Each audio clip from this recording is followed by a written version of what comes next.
আর আজকে আমাদের আইডল হয়েছে, আজকে আমাদের আদর্শ নেতা হয়েছে নেইমার আর মেসি আর বাংলাদেশের সাকিব আল হাসান। কথা কয় না? ভোটত খালি দাঁড়ালে হয়, লাখ লাখ ভোট পেয়ে যায়। সামনে যখন যায় নেতার সাথে চতুর্দিকে খালি ভিন ভিন করতেছে ফলোয়ারেরা। কথা কয় না? ঘুষি মারে ফেলে দিচ্ছে, তাও লাফে উঠে যায়, করছে নেতা মাফ করেন। কেরে মাপ ওই যাবে, তুই যাস কে? কথা বলে না বাবা, আছে না নাই? জোরে কর। এমন নেতা যার শিক্ষার দৌড় এমন, বিসমিল্লাহ কর পারে না। বিসমিল্লাহ বলতে কি বলতেছে বিসমিল্লাহির রহিম। কি হয়েছে? কি বাদ গেছে? আমাদের দেশে একটা অটো ভ্যান চালক, তাইও বিসমিল্লাহ সুন্দর করে বলতে পারে। আর বিশ্বব্যাপী তার সুনাম সুখ্যাতি সেই সাকিব আল হাসান আজকে বিসমিল্লাহ পড়তে পারে না, তারে আমরা সংসদে দিলাম। কি যে হবে আল্লাহ জানে। কথা কয় না? আর এক নেতা দেখলাম মঞ্চে এসে সালাম দিচ্ছে, আসসালামু আলাইকুম ইয়া রাহমাতুল্লাহ। জীবনে শুনছিলেন ভাই? কি সহি সালাম! এগুলো হয়েছে আমাদের বড় লিডার। দেখলাম নায়ক ফেরদাউস সারাটা জীবন মেয়েদের সাথে মাতামাতি করলো, অভিনয় করলো বিভিন্ন সিনেমাতে। জোরে কোন ঠিক কিনা? কত নারীদের চরিত্র নষ্ট করছে, সতীত্ব নষ্ট করেছে। সেদিন পত্রিকার পাতায়ও দেখলাম, নেটের ভিতরে দেখলাম মহিলাদের সাথে সমানে কোলাকুলি চলতেছে। এটা কি জায়েজ আছে নাকি? তো তাহলে একটু জোরে নাউজুবিল্লাহ কর না কেন? তাদেরকে আমরা সংসদে পাঠিয়ে দিয়েছি। ভাইরা আমার, দুঃখ লাগে, আফসোস লাগে। আমরা এই কথাগুলো বলবো কার কাছে আর শুনবে কে? যারা খুশি আছেন মন থেকে আল্লাহর শুকরিয়া আদায় করুন। আলহামদুলিল্লাহ। একটু জোরে বলেন আলহামদুলিল্লাহ কাসীরা, আল্লাহু আকবার কবীরা, সুবহানাল্লাহি বুকরাতাও ওয়া আসীলা। জোরে বলি আমিন ইয়া রাব্বাল আলামিন। সুপ্রিয় উপস্থিতি, আজকে খুব বেশি সময় ওয়াজ হবে না, কারণ তাবারক মোটামুটি রেডি। খালি আমি ছেড়ে দিলেই আপনাদের সামনে চলে আসবে। তাই বলে 1 ঘন্টার আগে তাবারকের জিকির করে কোনো লাভ হবে না। 1টা ঘন্টা থাকতেই হবে। রাজি আছেন যারা? 2টা হাত তুলে একটু দেখান তো তারা। হ্যাঁ, একটু জোরে সরে বলেন লিল্লাহে তাকবীর। আরো জোরে হবে নারায়ে তাকবীর, নারায়ে তাকবীর।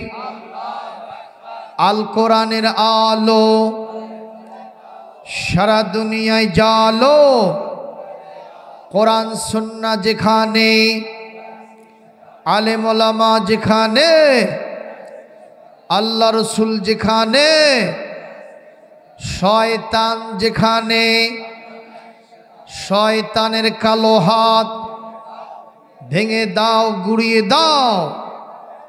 নারায়ে তাকবীর। আলহামদুলিল্লাহ। কেমন লাগলো? একটা সুন্দর পরিবেশ হয়ে গেল। আলহামদুলিল্লাহ। আমার মাহফিলে 10,000 লোক লাগবে না, যদিও অনেক জায়গায় গেলে হয়। আলহামদুলিল্লাহ। আজকের এই প্রোগ্রামটা আমাকে চুয়াডাঙ্গায় দেওয়ার কথা।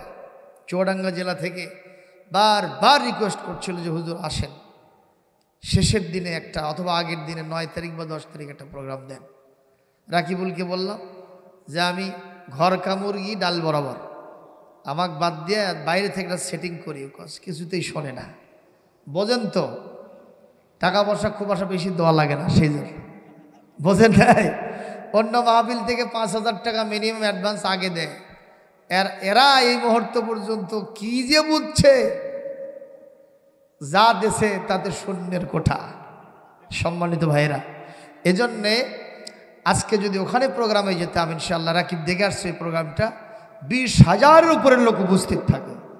আল্লাহু আকবার জোরে কর। তারপরেও এখানের লোকজন যা হয়েছে আমি সন্তুষ্ট, কারণ কোরআনে আসছে সূরা আনফালের 65 নম্বর আয়াত, ইয়াকুম মিনকুম 20 সাবিরুনা ইয়াগলিবু মিআতাইন। আল্লাহু আকবার। আল্লাহ রাব্বুল আলামিন বলেন, তোমরা যদি 20 জন মুসলমান ধৈর্যশীল হতে পারো, ইমানের বলে বলিয়ান হতে পারো, ইমানের দাবিতে সত্যবাদী হতে পারো, আমি আল্লাহ বলছি তোমরা 20 জন মুসলমান অন্তত 200 কাফেরকে কচু কাটা করে ফেলে দিবা। আরবিতে যখন কোনো সংখ্যা আসে, এই সংখ্যা শুধু ওইটার জন্যই নির্ধারিত হয় না। যেমন লাইলাতুল কদরে খায়রুম মিন আলফি শাহর, লাইলাতুল কদর 1000 মাসের চাইতেও উত্তম। এর তাফসিরে এসেছে শুধু 1000 মাস না, আলফুন শব্দ বেশি সংখ্যার জন্য উল্লেখ করা হয়। এর মানে হলো থাউজেন্ডস অ্যান্ড থাউজেন্ডস, হাজার হাজার মাসের চাইতেও লাইলাতুল কদর উত্তম। এখানে আল্লাহ পাক বললেন 20 জন মুসলমান 200-র উপরে তোমরা বিজয় অর্জন করবা। এর মানে হবে শুধু 200-র উপরে নয়, এর মানে হবে শত শত কাফেরদের উপরে তোমরা বিজয় লাভ করবা। কয়জন হলে?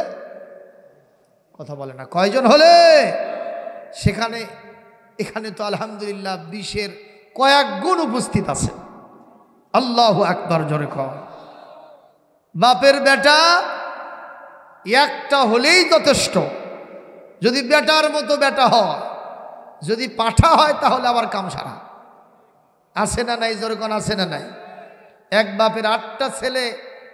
বাপ যখন বাড়ি থেকে বের হয়, চতুর্দিক থেকে লাঞ্ছনা গঞ্চনা, অপমান অপদস্থতা তাকে মুহ্যমান করে ফেলে।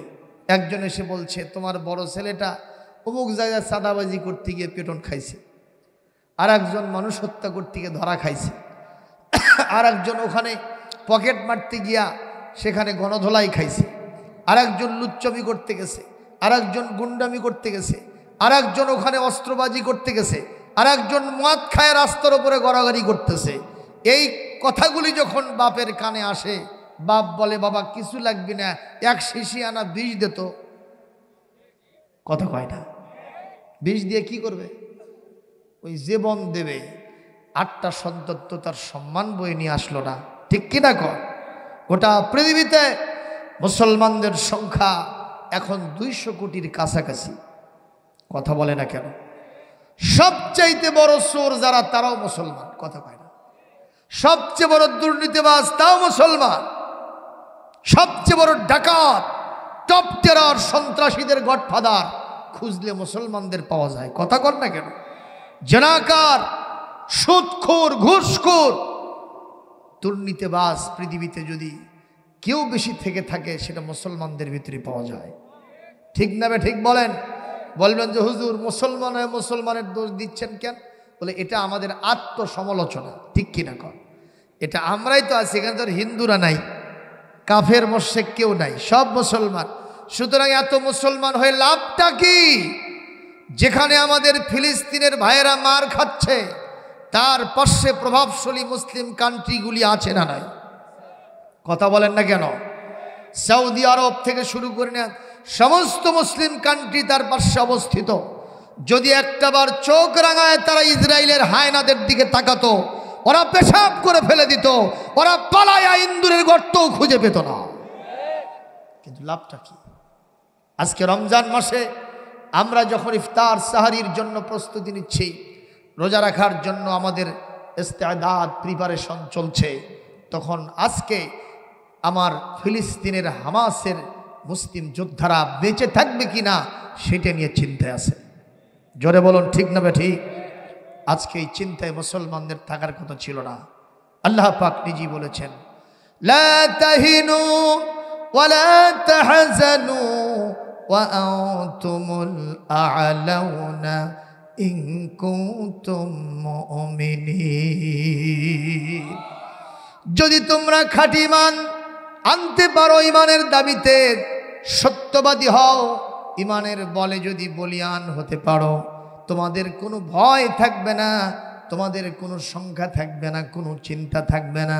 আমি আল্লাহ ঘোষণা করলাম তোমরাই বিজয়ী হবা। বলি ইনশাআল্লাহ।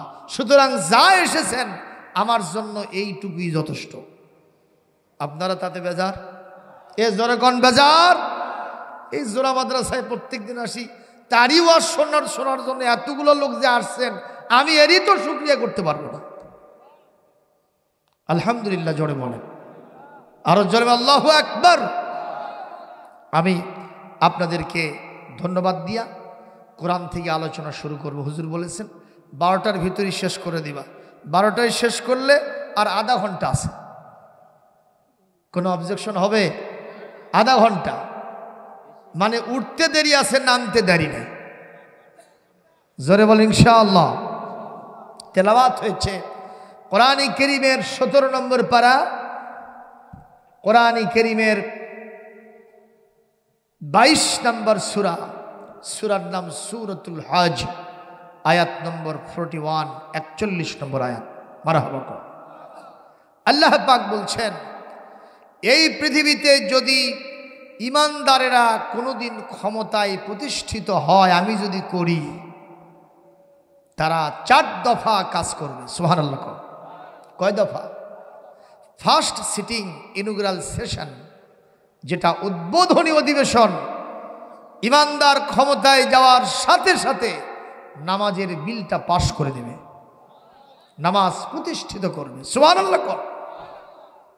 দ্বিতীয় নম্বর, আতাউজ যাকাত।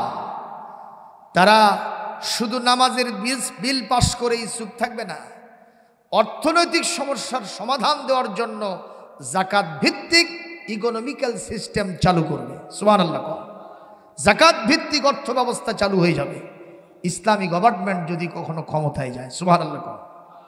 কারণ খালি যদি আপনি কাউকে নামাজের কথা কন, আর যদি তার পেটে ক্ষুধা থাকে, পরনে কাপড় না থাকে, মাথা গোজার ঠাঁই না থাকে, আপনার এই ওয়াজ তার কাজে লাগবে না।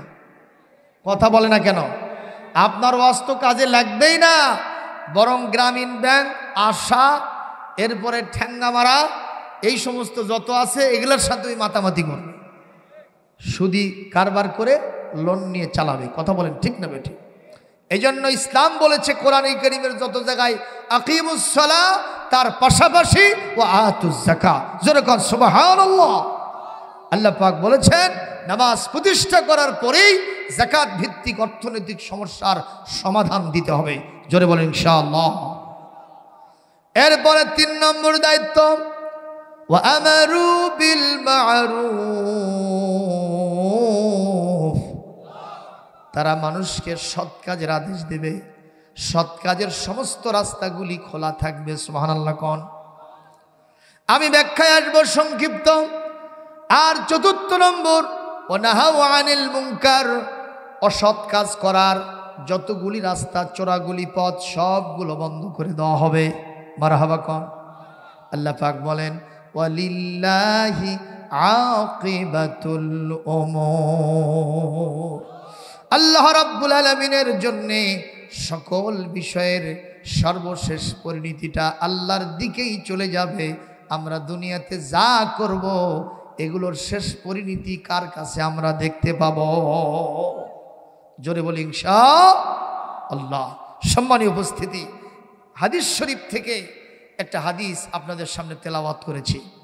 এই আয়াতটাকে অত্যন্ত সুন্দরভাবে সুপ্রতিষ্ঠিত করে ব্যাখ্যামূলক হিসেবে হাদিসটা বলা যেতে পারে। রাসূল বলেছেন, 3 শ্রেণীর কাজ, 3 জাতীয় কাজ যদি দেশের ভিতরে হয়, 3 শ্রেণীর মানুষ যদি দেশের ভিতরে থাকে, ওই দেশের ভিতরে কোনো দুর্নীতি থাকবে না, রাহাজানি থাকবে না, হত্যা থাকবে না, সন্ত্রাস থাকবে না, কোনো চিন্তা থাকবে না, কোনো ভয় থাকবে না, শুধু শান্তি আর নিরাপত্তা আর সুখ দিয়া গোটা দেশটা ভরে যাবে। সুবহানাল্লাহ। কয় শ্রেণীর লোক? 3 শ্রেণীর। একটু মুখস্থ করবেন, তাহলে কাজে লাগবে। শুধু ওয়াজ শুনলেন, এক কান দিয়ে আর এক কান দিয়ে বের করলেন, এমনটিও কিন্তু হবে না। ওই যে দাদা আর নাতির মতো ওয়াজ শুনবেন নাকি? দাদা আর নাতি নাকি ওয়াজ শুনতে গেছিল। দাদা হলো পুরাতন শ্রোতা, আর নাতি হলো নতুন শ্রোতা। নদী ভাঙ্গে ওয়াজ শুনতে গেছে, এরকম কোমর পানি পর্যন্ত আছে নদীতে, কষ্ট করে আসছে। এখন হুজুর ওয়াজ করছে, আওরাতুর রাজুল মা বাইনা সুররাতি ইলার রুকবা। একজন পুরুষ মানুষের গুপ্তাঙ্গ হলো নাভির ওপর থেকে হাঁটুর নিচ পর্যন্ত। এটা পুরুষ মানুষের ঢেকে রাখা কি ফরজে আইন। অথচ আমরা দেখতে পাই পুরুষ তো দূরের কথা, মহিলা মানুষ পর্যন্ত নাভি বার করে ঘরে। অবশ্য বগুড়াই নাই, বাংলাদেশে নাই। এই যে শীতকাল যখন পড়তেছে বাবা,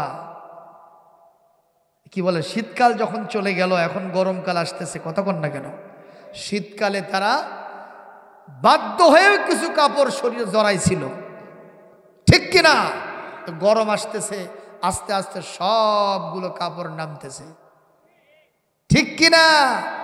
এমন একটা পায়জামা পরবে যার নামই হলো প্যালাজু, জোরেগণ ঠিক কিনা? ওই পায়জামার petticoat there is no difference, চেনা যাবে না, কথা বলেন ঠিক না বেটি?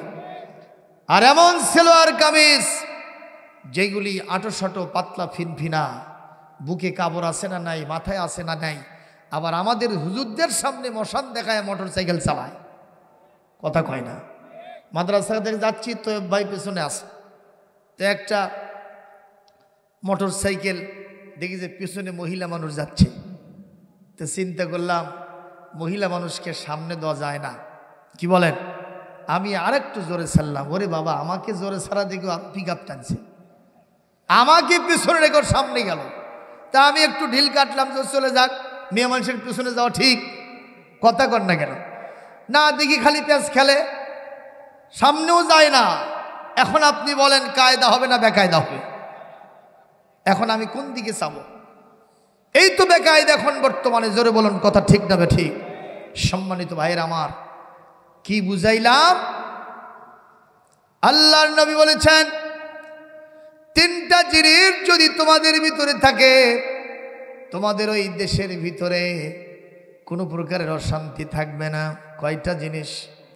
মুখস্থ করার জন্য বলছিলাম, দাদা নাতির ওয়াজ মনে আছে নাকি? এখন হুজুর যখন ওয়াজ করছে, পুরুষ মানুষের আওরাত হলো নাভির ওপর থেকে হাঁটুর নিচ পর্যন্ত। নাতি বলছে যত কষ্ট হোক এই ওয়াজ বাড়ি নিয়ে যায় দম। অনেক কষ্ট করে নদী পার হয়েছে, ওই পাশে গিয়া লাইট মেরে দেখে দাদা খালি খটখটা, নাতি হলো ভিজা লুটফুটা।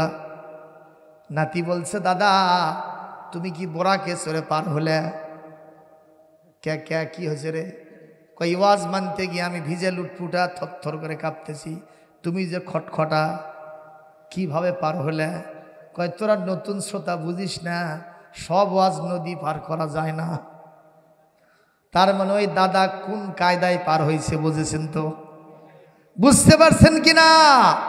এইভাবে কি সুবিধাবাদ জিন্দাবাদ, এইরকম কি এক কান দিয়ে শুনবেন আর এক কান দিয়া বের করবেন, অথবা যা যা শুনলেন এখানেই তাবারক খায় সব ঝাড়া ঝুড়ে থুয়ে চলে যাবেন, নাকি বাড়ি পর্যন্ত নিয়ে যাবেন? যারা নিয়ে যাবেন একটু হাত তুলে দেখান তো, আল্লাহ কবুল করুন, জোরে বলি আমিন। তিন জাতীয় লোক থাকলে দেশে অশান্তি থাকবে না, শান্তি দিয়ে ভরে যাবে, সুবহানাল্লাহ কর। এক নম্বর, ইদা কানা উমারাউকুম খিয়ারুকুম, যদি তোমাদের নেতাগুলি ভালো মানুষ হয়, তাও সুবহানাল্লাহ বলবো না? আর দুই নম্বর, ওয়া ইদা কানা আগনিয়াউকুম সুমাহাআকুম, তোমাদের ওই ধনী মানুষগুলো যদি দানবীর হয়ে যায়, দানশীল হয়ে যায়। আর তিন নম্বর, উমুরুকুম শুরা বাইনাকুম, তোমাদের পুরুষ পরিষদের মাধ্যমে পরামর্শের ভিত্তিতে যদি দেশটা চলে, সমাজটা চলে, অবশ্যই এই সমাজের মানুষেরা কখনো বলবে না আমি আত্মহত্যা করব, কখনো তার কবরে বনলের কারণে, বরং সে বলবে আল্লাহ জমিনটা যত সুন্দর পাইছি, এখানেই যদি থাকি বেহেশতের সুবাতাস আমি এখানেই পেয়ে যাব। জোরে বলেন সুবহানাল্লাহ। মুসলমান নেতা ভালো হওয়ার জন্য তিনটা কোয়ালিটি লাগবে, জোরে কোন কয়টা? মান যাকারাকুম বিল্লাহি রুয়াতুহু, যাকে দেখলে আল্লাহর কথা স্মরণ হয়। তার মানে নেতার মুখে দাড়ি না থাকলেও চলবে, দাড়ি ছাড়া নেতা আমাদের দেশে কম না বেশি? আবার দাড়ি থাকলেও সামটি দাড়ি, খালি কোনো মতো সাইনবোর্ড, জোরে কোন আছে না নাই? একজনের জিজ্ঞেস করলাম, ভাই দাড়ি রাখেন কে? রাখেন না কেন? কয় হুজুর দেখলেই দাড়ি মারে বাড়ি। আর একজনকে বললাম, ভাই টুপি মাথার দেন না কেন? কয় দেখলেই টুপি ধরে টুটি, এই জন্য টুপি মাথার দেই না, দাড়িও রাখি না। এরকম ভয় আছে? বোঝা যাচ্ছে আপাত মস্তক সুন্নতে মুজাসসাম নমুনা জিনে যার থাকবে, এই নেতা যদি ক্ষমতার আসনে থাকে, দেশের ভিতরে শান্তি না অশান্তি? ইনশাআল্লাহ বলেন।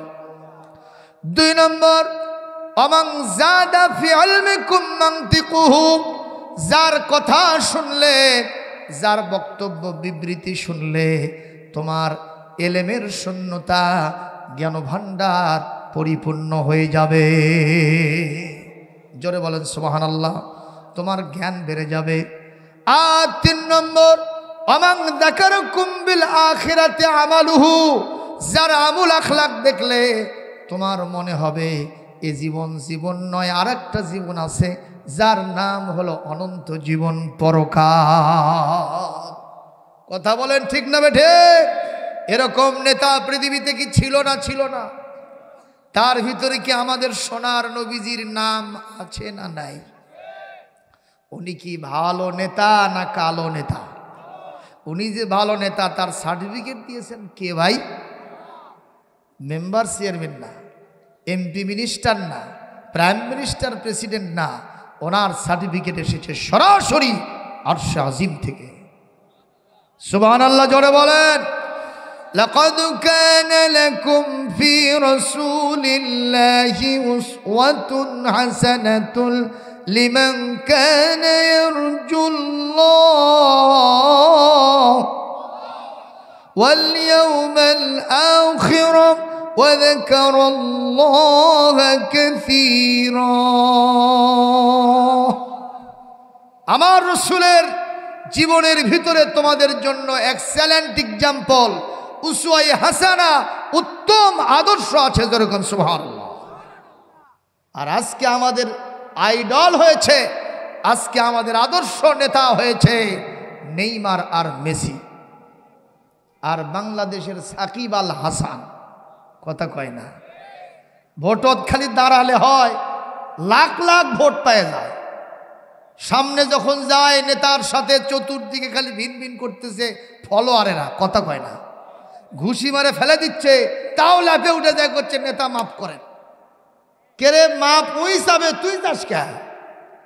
কথা বলে না বাবা? আছে না নাই? জোরে কর। এমন নেতা যার শিক্ষার দৌড় এমন, বিসমিল্লাহ কর পারে না। বিসমিল্লাহ বলতে গিয়ে বলতেছে বিসমিল্লাহির রহিম। কি হয়েছে? কি বাদ গেছে? আমাদের দেশে একটা অটো ভ্যান চালক, তাইও বিসমিল্লাহ সুন্দর করে বলতে পারে। আর বিশ্ববিদ্যার সুনাম সুখ্যাতি সেই সাকিব আল হাসান আজকে বিসমিল্লাহ পড়তে পারে না, তারে আমরা সংসদে দিলাম। কি যে হবে আল্লাহ জানে। কথা কয় না? আর এক নেতা দেখলাম মঞ্চে এসে সালাম দিচ্ছে, আসসালামু আলাইকুম ইয়া রাহমাতুল্লাহ। জীবনে শুনছিলেন ভাই? কি সহি সালাম! এগুলো হয়েছে আমাদের বড় লিডার। দেখলাম নায়ক ফেরদাউস সারাটা জীবন মেয়েদের সাথে মাতামাতি করলো, অভিনয় করলো বিভিন্ন সিনেমাতে। জোরেগণ ঠিক কিনা? কত নারীদের চরিত্র নষ্ট করছে, সতীত্ব নষ্ট করেছে। সেদিন পত্রিকার পাতায়ও দেখলাম, নেটের ভিতরে দেখলাম, মহিলাদের সাথে সমানে কোলাকুলি চলতেছে। এটা কি জায়েজ আছে নাকি? তো তাহলে একটু জোরে নাউজুবিল্লাহ কর না কেন? তাদেরকে আমরা সংসদে পাঠিয়ে দিয়েছি। ভাইরা আমার দুঃখ লাগে, আফসোস লাগে। আমরা এই কথাগুলো বলবো কার কাছে, আর শুনবে কে? আমার নবীর চরিত্র ফুলের মতো, ফুলের মতো বললে হবে না, ফুলের চাইতেও পবিত্র। ঠিক না বেঠি? আল্লাহ নিজে বলেছেন, আহা ওয়া ইন্নাকা লাআলা খুলুকিন আযীম, and verily you are of sublime moral. সে নবী, আপনাকে এমন একটা চরিত্রের উপরে আমি দাঁড় করিয়েছি, এই চরিত্রের উচ্চতা যত আর এর গভীরতা যত, এটা মাপার জন্য কোনো ফিতার আর কোনো যন্ত্র আমি এখনো আবিষ্কার করি নাই। জোরে বলেন আল্লাহু আকবার। কত সুন্দর নবীর চরিত্র দেখেন না। তিনি এই পৃথিবীতে এসেছিলেন মানুষের অধিকার আদায়ের জন্য। মক্কার জমিনে, মক্কার বাজারে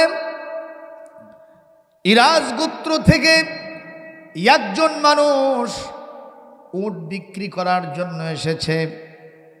কোন বাজারে? শোনেন নাই? কোন বাজার? বোঝেন আবারে? মক্কার বাজারে আসছে উট বিক্রি করতে।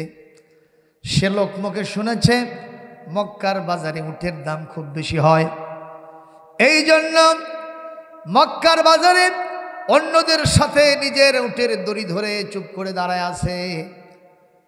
নজর করে অসংখ্য ক্রেতা, জনাকীর্ণ বাজার, তার ভিতরে একজন লোক আসতেছে। এই লোক যাচ্ছে সামনে, ঘাটটা অনেক উঁচু আর পিছনে অনেকগুলো লোকের ভিড়। এই অবস্থা এখনো বর্তমানে আমার সমাজে আছে না নাই? একটা মিম্বর যদি আসে পিছনে 40 জন আছে না নাই? জোরে কোন আছে না নাই? এমনকি সংসদ নির্বাচন হয়ে গেল, নন্দীগ্রামে একটা মাহফিলে গেছি, খাইতে বসছি আমার সফর সঙ্গীদেরকে নিয়ে। যিনি পরিবেশন করতেছেন তিনি বলতেছেন হুজুর তরকারি নাই। আমি প্রধান বক্তা, আমাকে বলতেছি তরকারি শেষ। কি সম্মান! চিন্তা করলাম বিষয়টা কি।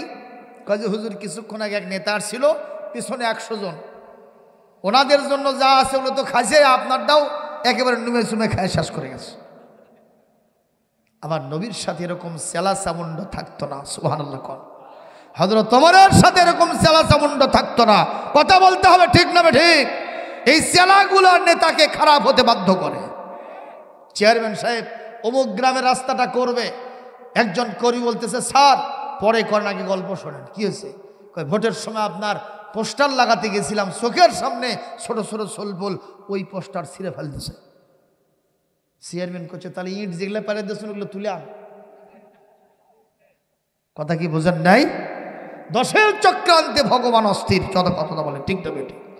এই নেতৃবৃন্দগুলি, তাদের উজির নাজির যারা আছে, পরামর্শক যারা আছে, তাদের কারণে তারা খারাপ হতে বাধ্য হয়। জোরে বলুন, ঠিক না বেঠে? মন খারাপ করতেছেন আমার আলোচনায়? এখন আবু জেহেলের সাথে বড় মাথাওয়ালা, লম্বা ঘাড়ওয়ালা, টল ফিগার আবু জেহেল ছিল, পিছনে তার অনেকগুলো বাহিনীর সদস্য। এই দেখেই রাজগোত্রের লোকটা মনে করছি এটা আবার কে আসে পারে, যাক পার হয়ে যাক। কিসের পার হ? আবু জেহেল এসে বলতেছে এই উটটা আমার পছন্দ। যেই বলছে এই উটটা পছন্দ, কর্মীরা দৌড়ে যা দড়ি উটের মালিকের হাত থেকে ছিনে নেছে।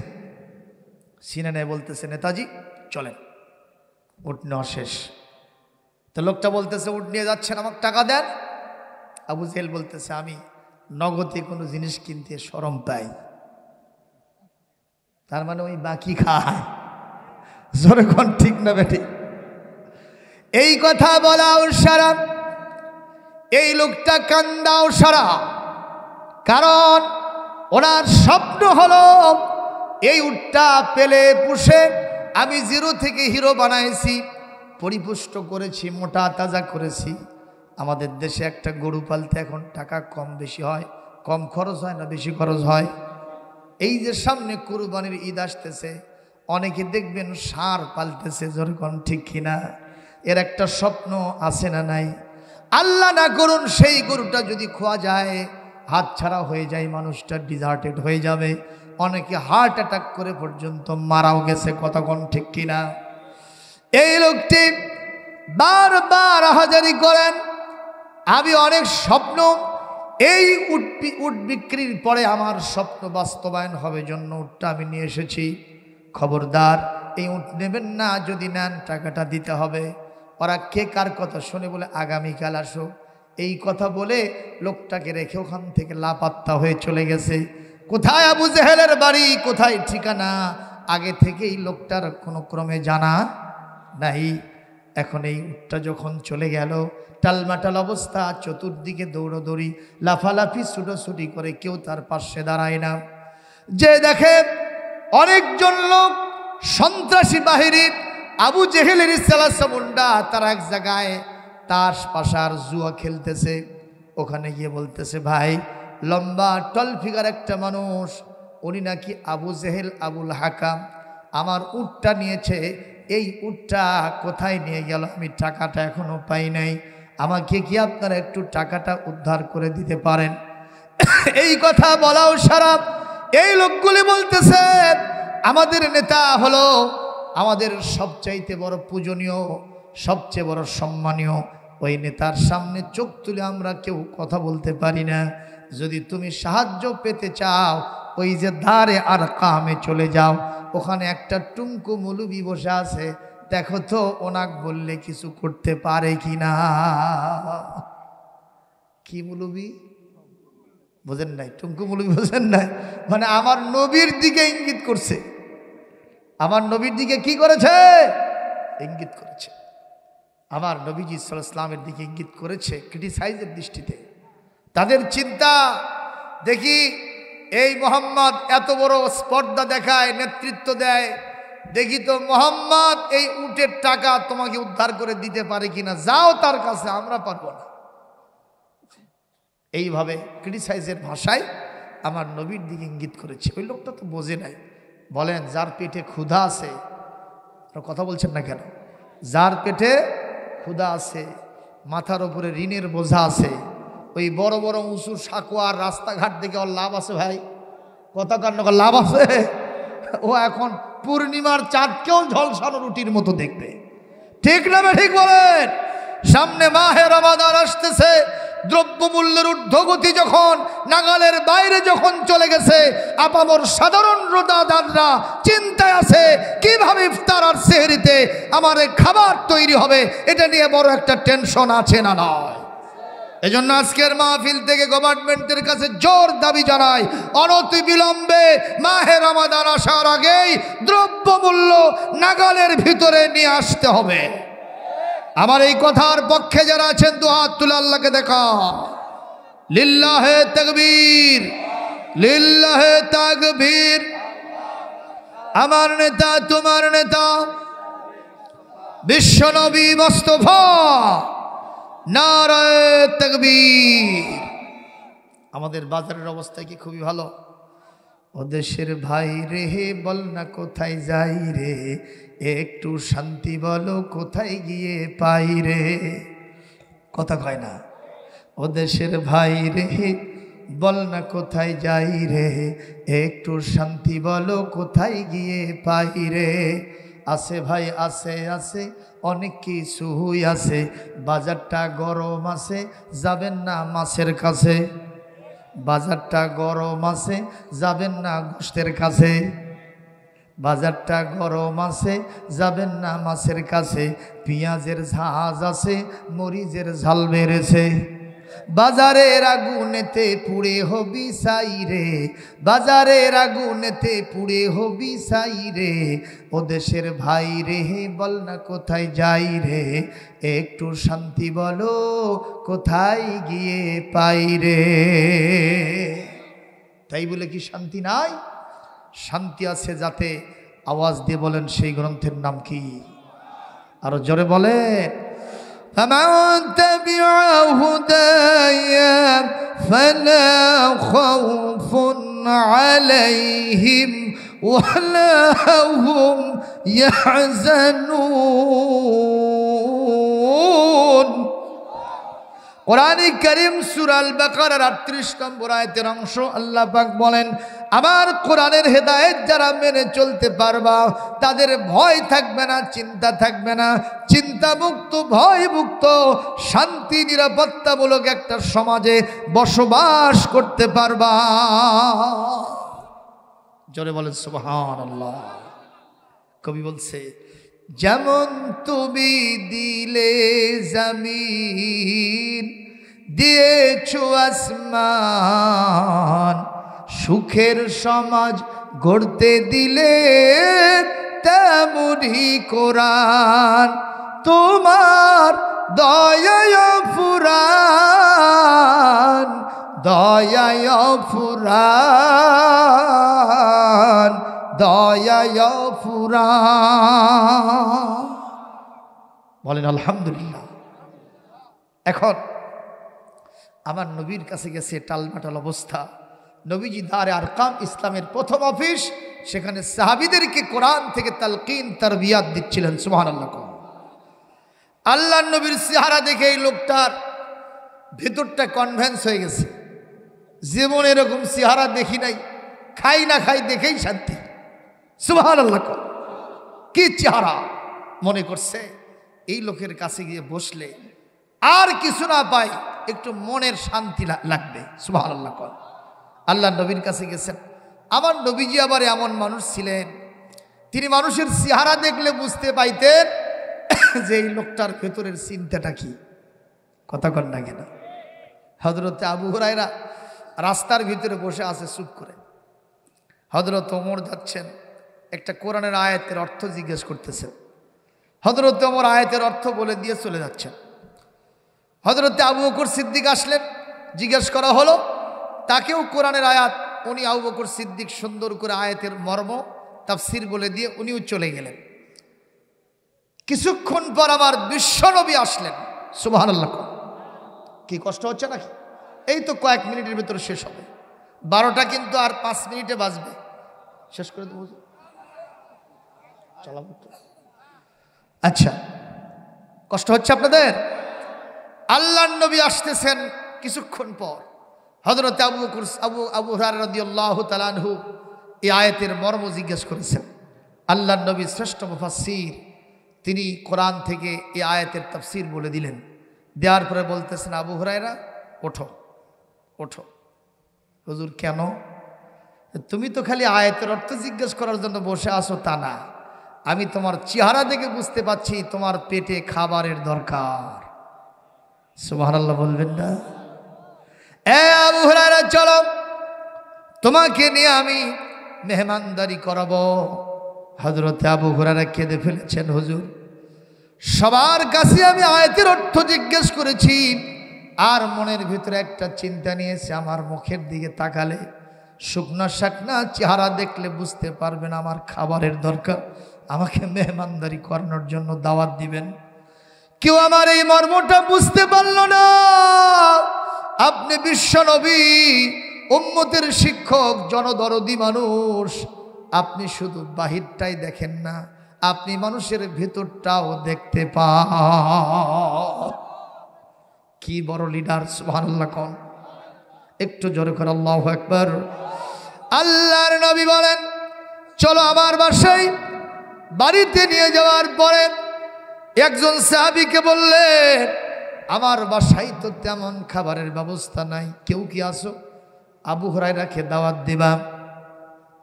সঙ্গে সঙ্গে কয়েকটা রিওয়ায়াত তার ভিতরে আসছে, আবু আইয়ুব আনসারী রাদিয়াল্লাহু তাআলা আনহু দাওয়াত দিলেন। হুজুর আবু হুরায়রাকে নিয়ে গিয়ে তার বাসায় বসলেন। একজন ঘোষককে বললেন, তাড়াতাড়ি দাও, আমার আহলে সুফফাদের ভিতরে অন্তত 80 জন 70 জন 80 জন সাহাবী আছে, ওদেরকে দাওয়াত দাও। আজকে দিনে আমি তাদের কোনো খাবারের ব্যবস্থা করতে পারি না। আবু আইয়ুব আনসারীর বাড়িতে তাদের দাওয়াত। আবু আইয়ুব আনসারী রাদিয়াল্লাহু তাআলা আনহু বাসার ভিতর থেকে 1 গ্লাস দুধ নিয়ে আসলেন। কয় গ্লাস? 1 গ্লাস দুধ নিয়ে আসলেন, আর সামান্য একটু আটা নিয়ে আসলেন, আর সামান্য ছাগলের এক পার্শ্বের একটু গোশত নিয়ে আসলেন। হযরত আবু হুরায়রা নিজেই বর্ণনা করতেছেন, ওই খাবার দেখে মনে হলো এটা আমার জন্যই তো হবে না, আমার পেটের একটা কোনাই ভরবে না। কতক্ষণ ঠিক নেবে? ঠিক এরকম দেও মার্কা মেহমান আছে না নাই? পেট ভরে কিন্তু চোখ ভরে না। ঠিক নেবে? ঠিক কথা। ওই একজন লোক রাস্তা দিয়ে যাচ্ছিল, যাওয়ার সময় হঠাৎ রাস্তায় মুষলধারে বৃষ্টি, ইয়ানজিলুল মাতার তাওয়াতুরান, বারবার বৃষ্টি হচ্ছে, অনবরত বৃষ্টি, ক্যাটস অ্যান্ড ডগ, বৃষ্টির কারণে রাস্তা বন্ধ হয়ে গেছে। পাশের একটা বাড়িতে গিয়ে আশ্রয় নিয়েছে। এখন বাড়িওয়ালা এসে দেখে একটা পথিক ওখানে বারান্দায় বসে আছে। দুপুরের সময় লাঞ্চের টাইম এসে গেছে। ওই লোকটার একটা মেয়ে ছিল, যার নাম হলো ময়না। কি নাম? ময়না। এখন ময়নার বাপ ময়নার মাকে গিয়ে বলতেছে, ময়নার মাও, দেখতে পেলাম একটা মানুষ রাস্তার ভিতরে বিপদের কারণে সে বারান্দায় বসে আছে, তাকে সারা দুপুরের সময় আমরা কেমনে খানা খাই, একটু তাকে দাওয়াত দেওয়ার দরকার আছে না নাই? বিবি বলল, ময়নার মা বলল, ঠিক আছে দাওয়াত দাও। দাওয়াত দেওয়া হলো। লোকটা বলতেছে, আসলে আমি তো খাওয়া দাওয়া খুব একটা করতে পারছি না, আমার রুচির সমস্যা, এজন্য আমি ডাক্তারখানায় যাচ্ছি। কোথায় যাচ্ছি? আমার খাওয়া দাওয়া করার দরকার নাই, তারপর একটু আসেন, যেহেতু বসছেন এখানে আসেন। বসতে দিছে। আচ্ছা দেখি, দেন, চেষ্টা করি কিছু পারি কিনা। তো লোকটাকে বসতে দিয়া এক ডিশ ভাত নিয়ে এসে ওখানে রাখছে। ভাত নিয়ে এসে রেখে তরকারি আনতে গেছে। তরকারি আনে দেখে ভাত নাই। কি নাই? ভাত নাই। তরকারি রেখে আবার ভাত আনতে গেছে। ভাত নিয়ে এসে দেখে তরকারি শেষ। ওই লোকের কিসের সমস্যা ভাই? যখন কিসের সমস্যা? এইভাবে কয়েকবার হয়েছে। এখন ওখানের হাড়িতে যা ছিল সব শেষ।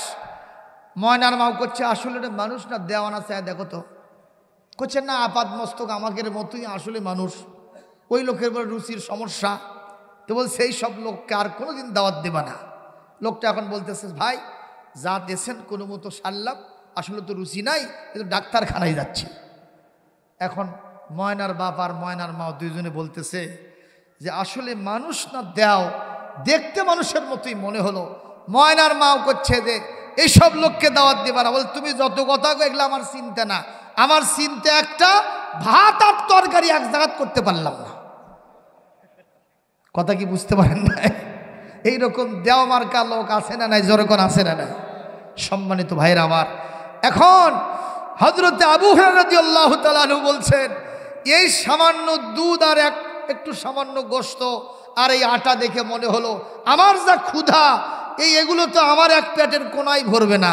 সেখানে বিশ্বনবী ৭০ থেকে ৮০ জন আহলে সুফার সাহাবীদেরকে দাওয়াত দিয়েছে। এটা কেমনি কি হবে আল্লাহই জানে। জোরে কোন আল্লাহু আকবার। হযরত আবু হুরায়রা নিজে রিপোর্ট করছেন, আমার মনের ভিতরে চিন্তা, কি হবে কি হবে। হুজুর বললেন, আবু হুরায়রা চিন্তা করো না, যেই নবীর সঙ্গী সাথী হইছ, এই নবী যদি জিরো মার্কা জায়গায় হাত দেয় ওটা হিরো হয়ে যায়। জোরে কোন সুবহানাল্লাহ। এ আবু হুরায়রা টেনশন করো না। আবু আইয়ুব আনসারীকে বললেন, সব আবু আইয়ুব আনসারীকে বললেন, আটাটা খামির করে নাও, আর একটা ঢাকনা দিয়ে ঢেকে নাও, গোশতটা সুন্দর করে রান্না করে পাত্রের ভিতরে নিয়ে আসো, এটাকে একটা ঢাকনা দিয়ে কভার দিয়ে ঢেকে নাও, আর দুধটাও সুন্দর করে ঢেকে নাও, আর সাহাবীরা যারা আসতেছেন মেহমানগুলোকে সুন্দর করে বসায় দাও। সবাইকে সম্মানের সাথে বসায় দেওয়া হলো। হযরত আবু হুরায়রা বলেন, একের পর এক আটাগুলো নিয়ে রুটি তৈরি করা হচ্ছে। হুজুর বললেন, আবু আইয়ুব আনসারী আর আবু হুরায়রা, তোমাদের কিন্তু আগে খাওয়া যাবে না। হযরত আবু হুরায়রা বলেন, আমার এত পেটে ক্ষুধা, তারপরে বলছে তোমার পরে খাওয়া। আমাদের দেশে একটা কথা আছে, যে খায়নি তার জন্য সরাও, আর যে খাইছে তার জন্য বারো, এরকম একটা কথা আছে না ভাই? হযরত আবু হুরায়রা বলেন, হুজুরের নির্দেশ তামিল করার জন্য আমি কাসিম ডিস্ট্রিবিউটর হিসেবে, পরিবেশক হিসেবে দায়িত্ব পালন করতেছি। আল্লাহ রসুলের দেওয়া পরিবেশন করা ওই দুধ আর গোশত আর রুটি ৮০ জন সাহাবী আসুদা মতো পেট পুরে খাওয়া দাওয়া করে আল্লাহর শুকরিয়া আদায় করে বিশ্ব নবীর কাছ থেকে বিদায় নিয়ে চলে গেল। হযরত আবু হুরায়রা বলেন, হুজুর আমাকে ডেকে নিয়ে বলছেন, আবু হুরায়রা কোথায় তুমি রে? এই মুহূর্তে তুমি আসো, এখন তোমাকে খাইতে হবে। হযরত আবু হুরায়রা বলেন, হুজুর আমাকে এই রুটি গোশত আর দুধ একের পর এক ঠেলে দিচ্ছেন, আরো খাও, আরো খাও, আরো খাও। হযরত আবু হুরায়রা বলেন, আমি আল্লাহর নামে কসম দিয়ে বললাম, ইয়া রাসূলুল্লাহ, হাবিবাল্লাহ, আমি আল্লাহর নামে কসম দিয়ে বলছি, এতটুকুন পেটের ভিতরে জায়গা নেই, আমি সেখানে খাবার দিব। আমার পরিপূর্ণতা, তৃপ্ততা অর্জিত হয়ে গেছে। যেরকম সুবহানাল্লাহ। হুজুর বললেন, আবু হুরায়রা তাকায় দেখো তো, গোশত রুটি আর ওই দুধের কি অবস্থা। হযরত আবু হুরায়রা রাদিয়াল্লাহু তাআলা আনহু বলেন, আমি চেয়ে দেখলাম যেই দুধ, যেই রুটি, যেই গোশত যতটুকুন ছিল ওইটুকুন এখনো আছে। লিল্লাহি তাকবীর। ওয়ালাউ আন্না আহলাল কুরা আমানু ওয়াত্তাকাউ লাফাতাহনা আলাইহিম বারাকাতিম মিনাস সামাই ওয়াল আরদ ওয়ালাকিন কাযযাবু ফাআখাযনাহুম বিমা কানু ইয়াকসিবুন। আরো জোরে বলেন আল্লাহু আকবার। সূরা আল আরাফের ৯৬ নম্বর আয়াতে আল্লাহ পাক বলেন, দুইটা গুণ যদি তোমাদের ভিতরে থাকে, আসমান এবং জমিনের সমস্ত বরকতের দরওয়াজা তোমাদের জন্য আমি আল্লাহ খুলে দিব। ১ নম্বর খাঁটি ইমানদার হতে হবে, আর ২ নম্বর তাকওয়া ভিত্তিক জীবন যাপন করতে হবে। এই দুইটা কাজ যদি তোমাদের ভিতরে থাকে, আসমান জমিনের সব বরকতের দরওয়াজা যিনি খুলে দিবেন তিনি কে? বলি ইনশাআল্লাহ। সম্মানিত উপস্থিতি, মনে পড়েছে কি আমার নবী করিম সাল্লাল্লাহু আলাইহি সাল্লামের কাছে উট বিক্রেতা গিয়ে সেখানে বসে গেছে, মনে আছে আপনাদের? বলবো কথাটা। আল্লাহর নবীর সামনে গিয়ে বসছেন। নবীজি চেহারা দেখে বুঝতে পেরেছেন এর সমস্যা আছে। বাবা, মা হাজাতুকা, তোমার কি সমস্যা? মিন আইনা জিতা, কোথা থেকে আসছো? মান আনতা, তুমি কে? লোকটি কেঁদে ফেলেছে। ইরাজ গোত্র থেকে এসেছি, আমি ফুলান ইবনে ফুলান, অমুকের পুত্র অমুক। আমি এসেছি এখানে উট বিক্রি করতে। লম্বা চেহারা, টল ফিগার, ঘাড় উঁচু, অনেকগুলি জনবল নিয়ে এসে আমার উটটা পছন্দ করলো। টাকা না দিয়ে উটটা ছিনতাই করে নিয়ে গেল। আমাকে বলছে আগামীকাল দেখা করো। আমি মক্কার অলিতে গলিতে ঘুরতেছি, লোকটার বাড়ি কোথায় আমি তারে চিনতেওছি না, টাকাও পাচ্ছি না। একদল লোকের সাথে দেখা হলো, ওরা আপনার দিকে ইঙ্গিত করলো, এই জন্য আপনার কাছে এসেছি। আপনি কি পারবেন উটটা আমাকে উদ্ধার করে দিতে, অথবা কি টাকাটা নিয়ে দিতে? হুজুর বললেন, আমি তো পৃথিবীতে এই জন্যেই এসেছি।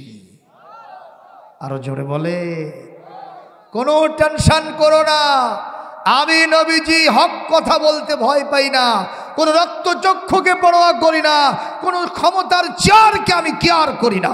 আল্লাহু আকবার। বিশ্বনবী বললেন, সাহাবীরা আমার সাথে কাউকে যেতে হবে না, আমি একাই যাব আবু জেহেলের বাড়িতে। নেতা যত বড়ই হোক, যদি বাতিলপন্থী হয় আর পায়ের নিচে মাটি থাকে না। কথা বলে না কেন?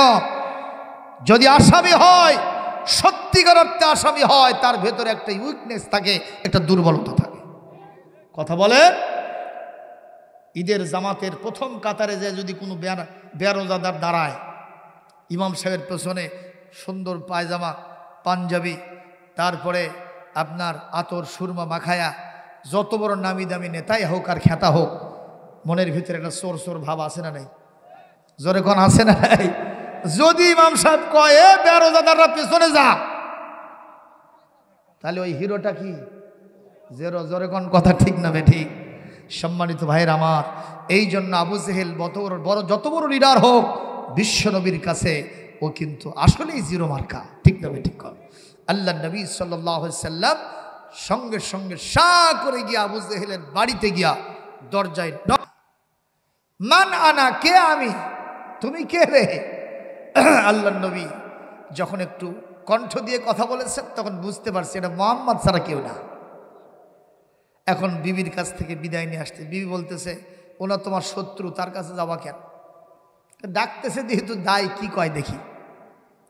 এখন আস্তে করে দরজা খুলেছে, আমার নবীর চেহারা আনোয়ার তার চোখের ভিতরে ধরা দিয়েছে। পিছনে ওই লোকটা যার কাছ থেকে গতকাল বাকি উট কিনছে। আল্লাহু আকবার, জোরে কর। এইটা দেখার সাথে সাথে ভেতরে ১.৫ টাকা ৫ টাকা যে কি বে একটা হবে আজ, জোরে কর ঠিক কিনা? বাইরে আমার এক পর্যায়ে আমার নবীজি জিজ্ঞেস করলেন, কেমন আছেন? বলে ভালো আছি। ঠিক কথা, এই যে আমার পিছনে একটা লোক দেখতে পাচ্ছেন, আপনি কি চেনেন তাকে? বলে হ্যাঁ চেনা চেনা লাগে। কিভাবে চেনেন? ওই লোকটা পেছন থেকে বলতেছে ইনি ইনি। বুঝছেন না? ইনি ইনি মানে কি? এই বা কি খাসে? এই কথা বলা উসারাম ও বলছে হ্যাঁ গতকাল আমি উটটা নিয়েছি, বাকি নিয়েছি, টাকা দেই নাই। কোনো কথা হবে না, টাকা দেন। কয় বাবা দিচ্ছি। তো বলেন মারহাবা। কারণ মারের ওপরে কোনো ওষুধ নাই। বলবেন কি মার দিল? আমাদের দেশেও কিন্তু এরকম একটা ব্যবস্থা আছে না নাই? জোর করে আছে না নাই? এই যে গতকাল আন্তর্জাতিক নারী দিবস চলে গেল, নারীদের অধিকার ইসলাম ছাড়া আর কেউ দেয় নাই, ঠিক না বে ঠিক কোন? নারীকে যারা রাস্তায় নামাইছে, রাস্তায় গিয়ে মিছিল করাইছে, কিসের ঘর কিসের বর, দেহ আমার, সিদ্ধান্ত আমার, আমার দেহ আমি দিব, যাকে খুশি তাকে দিব। একটু জোরে নাউজুবিল্লাহ বলবেন না? বর্তমান নারীবাদীরা স্বামী স্ত্রীর ভিতরে সম্পর্কের চির ধরাইছে, কথা কোন ঠিক কিনা? স্বামী স্ত্রীর কথা শোনে না, স্ত্রীও স্বামীর কথা শোনে না, জোরে কোন ঠিক না বেটি? স্বামী সারা দিন কাজ কারবার করে বাসায় যখন ফিরে এসেছে, বলে দরজা খুলে দাও, ভেতর থেকে হোম মিনিস্টার বলতেছে জোরে ধাক্কা মারো। কি মারো? ওই খুলে দিচ্ছে না, ধাক্কা মারো। ধাক্কা মারছে, দরজা খুলে গেছে। বলে আমার লুঙ্গিটা কোথায়? আড়ানির উপরে আছে। গামছা কোথায়? আড়ের উপরে আছে। আমার পানি কোথায়? বাথরুমে আছে। ভাত খাবো কোথায়? টেবিলের উপরে আছে। তরকারি কই? কই পাতিলে আছে।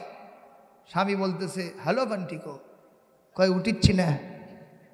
কেবল বলতেছি উঠিচ্ছি না। জোরে কোন এরকম বিবি আর স্বামী আছে না নাই? এ জোরে কোন আছে না নয়? কি বুঝাইলাম? মারের উপরে কোন ওষুধ? ফাজরিবু ফাওকাল আ'নাক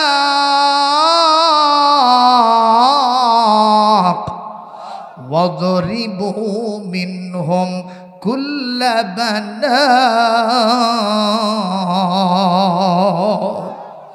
আল্লাহ রাব্বুল আলামিন বলেন, বদরের যুদ্ধে যখন আর আসছেন, যখন মোকাবেলায় অবতীর্ণ হয়েছে, আজকে কোনো ছাড় হবে না। যে আসুক না কেন ধরবা, ওদের ঘাড়ে লাগাবা, আর গিরা গিরা চটকাবা। ঘোষণাকার, আরো জোরে কোন ঘোষণাকার? আল্লাহ পাকের নীতি হলো আমি কাউকে ধরি ধরি ধরি না, আবার যখন ধরি তখন আর। জোরে কোন আল্লাহু আকবার। আমার নবী বলেছেন তাড়াতাড়ি আপনি টাকাটা দিয়ে দেন। সে বলতেছে বাবা দিচ্ছি। ভেতরে যাওয়াও সারা, সাঁ করে নিয়ে সে টাকাটা বুঝে দেওয়াও সারা। আবু জেহেলের পাশে কয়েকজন কর্মী ছিল, ওরা বলতেছে নেতাজি এত তাড়াতাড়ি তো আপনি এরকম টাকা দেন না, এভাবে কেন টাকা দিলেন তাড়াতাড়ি? কিছুই তো বুঝলাম না। সঙ্গে সঙ্গে বলতেছেন আমার কর্মী বাহিনী, তোমরা তো বোঝো না, তোমরা তো দেখো না, আমি যা দেখতে পাইছি এই কারণে এটা তাড়াতাড়ি দিয়েছি। বলে সেটা কি?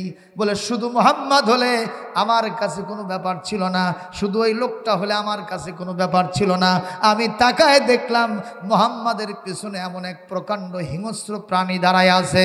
আমি যদি অস্বীকার করতাম আর টাকাটা না দিয়ে যদি আমি হিরোগিরি দেখাতাম, আমার মনে হচ্ছিল কোন মুহূর্তে আমাকে গ্রাস করে খেয়ে শেষ করে ফেলে দেবে।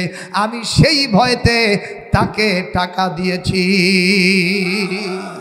জোরে কোন আল্লাহু আকবার। আরো জোরে বলেন না আল্লাহু আকবার। তাহলে বলেন তো আমার নবীর সাথে কে আছে? আল্লাহ রাব্বুল আলামিন বলেন ইয়া আইয়ুহার রাসূল বাল্লিগ মা উনজিলা ইলাইকা মির রাব্বিক ওয়া ইল্লাম তাফআল ফামা বাল্লাগতা রিসালাতাহু ওয়াল্লাহু ইয়াসিমুকা মিনান নাস। কষ্ট হয়? একটু জোরে বলেন আল্লাহু আকবার। আরো একটু জোরে বলেন আল্লাহু আকবার। আল্লাহ পাক বলেন নবী হে, আপনার প্রতি যা নাজিল হয়েছে আপনি এই কোরআনে কারীমের তাবলীগটা করতে থাকেন পরিপূর্ণভাবে। যদি একটা বিধান বাদ যায় আপনার রিসালাতের দায়িত্ব পালন করা হলো না। কার কথা? আপনি নিরন্তর প্রচেষ্টা চালায়া আমার কোরআনের দাওয়াত মানুষের কাছে পেশ করতে থাকেন। যদি আপনার কাছে এসে কেউ প্রতিবন্ধক হয়, কেউ যদি বাধার প্রাচীর করে তোলে, কেউ যদি আপনার সামনে চোখ রাঙায়া কথা বলে, তাকে দেখে নেওয়ার দায়িত্ব আমি আল্লাহ নিজে নিয়ে নিলাম।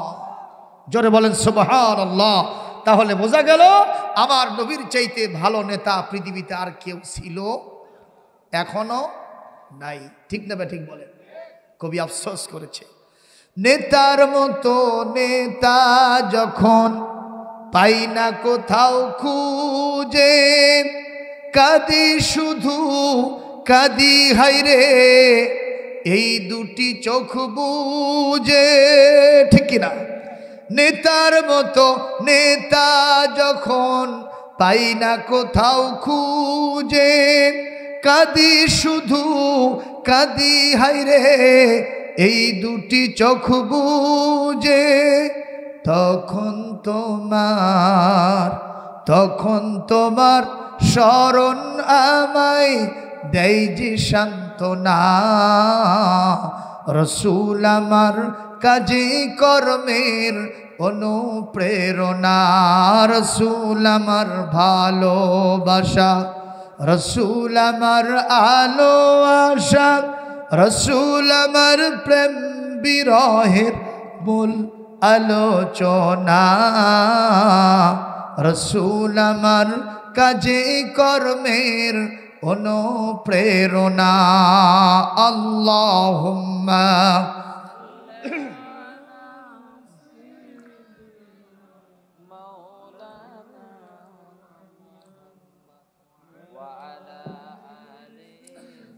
সাইয়্যিদিনা।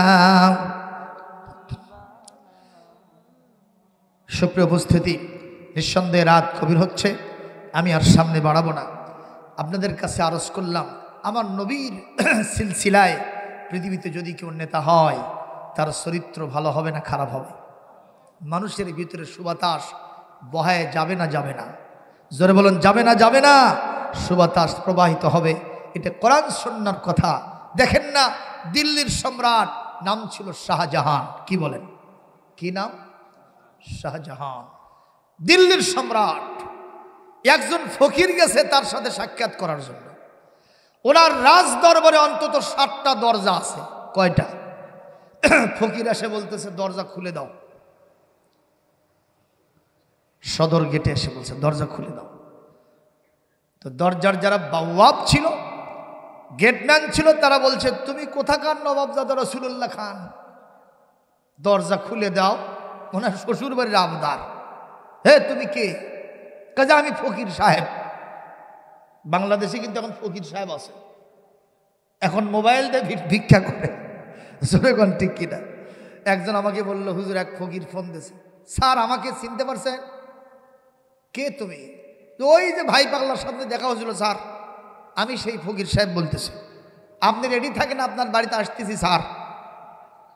তো ফকিররা এখন মোবাইল দিয়ে ভিক্ষা করে, কতক্ষণ ঠিক না ঠিক? তো এখন এই লোকটা বলতেছে আমি ফকির সাহেব, তোমার কি সমস্যা? কারণ বাচ্চার সাথে দেখা করবো। আরে পাগলা, তোমাকে যদি আমি এখানে ছেড়ে দেই, আরও পেছনে আছে 6টা, ওগুলো তোমাকে কে খুলে দিবি? তোমারটা খুলে দেওয়ার দায়িত্ব তোমার, এরপরে খোলার দায়িত্ব আমার।